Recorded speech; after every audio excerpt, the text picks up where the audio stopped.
السلام عليكم. ناس كتيرة متابعين ليا بيسألوني على سعر التليفون الايفون المستعمل هنا في الكويت، وطبعا التليفون الايفون في مصر سعرها مبالغ فيها جدا، وبالاخص 11 و12 و13 وما فوق. وطبعا بعد ما نزل 15 برو ماكس فناس كتيرة متجهه ان هي تشتري تليفون ايفون مستعمل يكون كويس. وزي ما قلت لكم هنا سعر التليفونات ارخص من مصر، وارخص كمان يعني في الكويت ارخص من دول الخليج كمان، يعني في اي مكان تاني في السعوديه او في اي مكان هنا في الكويت السعر بيكون مناسب يعني شويه. وطبعا انا مش فاتح سنترال او انا شغال في سنترال او انا الموضوع ده اصلا يهمني او محتوايا، بس انا بما اني في الكويت فلما يجي قدامي حاجه زي كده وينفع انا اصورها او مفيش مشكله ان انا اصورها. فالنهارده ان شاء الله واقفين هنا في محل في حوالي في شارع ابن خلدون، بيبيع تليفونات كويس جدا. ده صديق ليا، هنشوف عنده اسعار التليفونات ونعرف منه كم معلومه كده عن ال11 وال12 وال13 الايفون البرو ماكس المستعمل. وزي ما قلت لك عشان تشتري تليفون مستعمل فلازم تفكر كويس ان انت لازم تاخد حاجه كويسه، وعشان تدور على تليفون يكون كويس فلازم تدور على حد يكون كويس ومضمون. ان التليفون الايفون المستعمل فيه حاجات كتيره جدا ممكن تكون انت ما تفهمهاش، بما ان انت مش بتستعمل الايفون كتير، ففي حاجات كده صغيره مش هيعرفها لك غير لما يكون حد صديق ليك او حد يعز عليك. فانا هحاول على قد ما اقدر في الفيديو ده ان شاء الله اوضح لكم كل حاجه تخص تليفونات الايفون. ولو انت بقى نفسك تشتري تليفون ايفون من هنا في الكويت فادفع، وان شاء الله تليفونك يوصل لحد عندك. ان شاء الله احاول اوضح لكم او اكون من الملمين في الفيديو ده بكل حاجه تخص التليفونات الايفون المستعمله.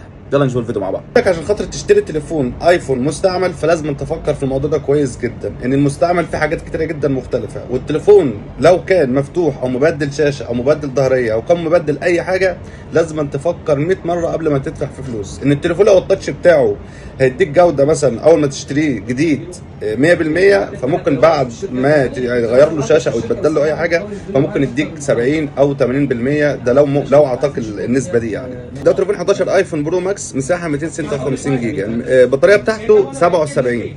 ده مش مبدل اي حاجه، تليفون نظيف جدا وعلى الفحص. يعني انت لو تروح تشتري تليفون زي كده لازم تروح فرع ايفون تفحص التليفون تعرف ان كل حاجه في التليفون كويسه ولا لا. ده البطاريه بتاعته 77. ده سعره كام باي؟ بس ده عامل 130 دينار كويتي، مش عارف هتكون بكام بالمصري. بس تليفون ما فيهوش غلطه، مش مبدل اي حاجه، تليفون كويس 11 برو ماكس 256 جيجا. اعرف ازاي بقى لو التليفون مبدل شاشه او مش مبدل شاشه؟ هتجيب كده في حاجه في التليفون، دي خاصيه في التليفون للناس اللي هي ما تعرفش في الايفون زي يعني لسه بيتعلموا جديد في الايفون.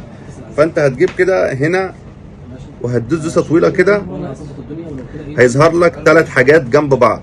التليفون لو مبدل شاشه مش هيظهر لك كده، هيظهر لك 2 بس. فالمعلومه دي بما ان انا لسه جديد في الايفون وفي ناس كتير ما تعرفش المعلومه دي، فالمعلومه دي عرفتها جديد يعني. ظهر لك ال3 حاجات دول فكده التليفون مش مبدل شاشه. هنجيب تليفون دلوقتي يكون مبدل شاشه وهنشوف هيظهر حاجتين ولا هيظهر 3 بس.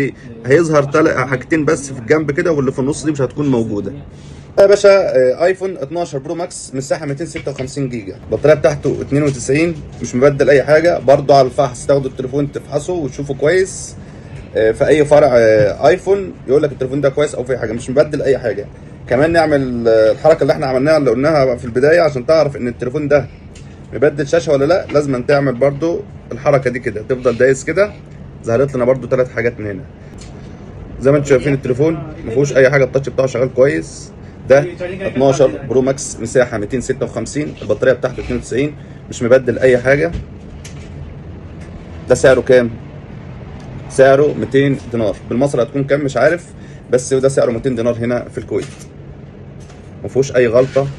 12 برو ماكس مساحه 256، بطاريه 92. ده بقى تليفون 13 ايفون برو ماكس مساحه 256، البطاريه بتاعته هنعرفها مع بعض برضو قدامكم.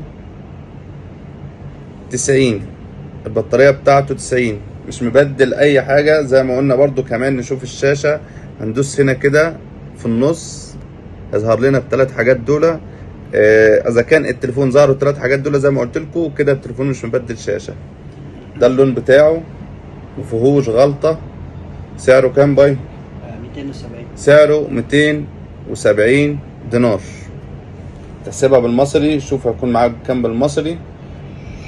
بس التليفون كويس جدا ما فيهوش غلطه. ايفون 13 برو ماكس مساحه 256 جيجا، مش مبدل اي حاجه، سعره 270 دينار. كده عرفنا ال11 وال12 وال13 برو ماكس مساحه 256 وعرفنا السعر وعرفنا كمان لما تيجي تشتري تليفون ايفون مستعمل فضل ان انت تبعد عن اي تليفون يكون مبدل شاشه او مبدل ظهريه او مبدل اي حاجه. يفضل انت ما تشتريهوش. تليفون الايفون بيندفع فيه فلوس كتيره جدا وغالي، فلازم تشتري حاجه بالمره.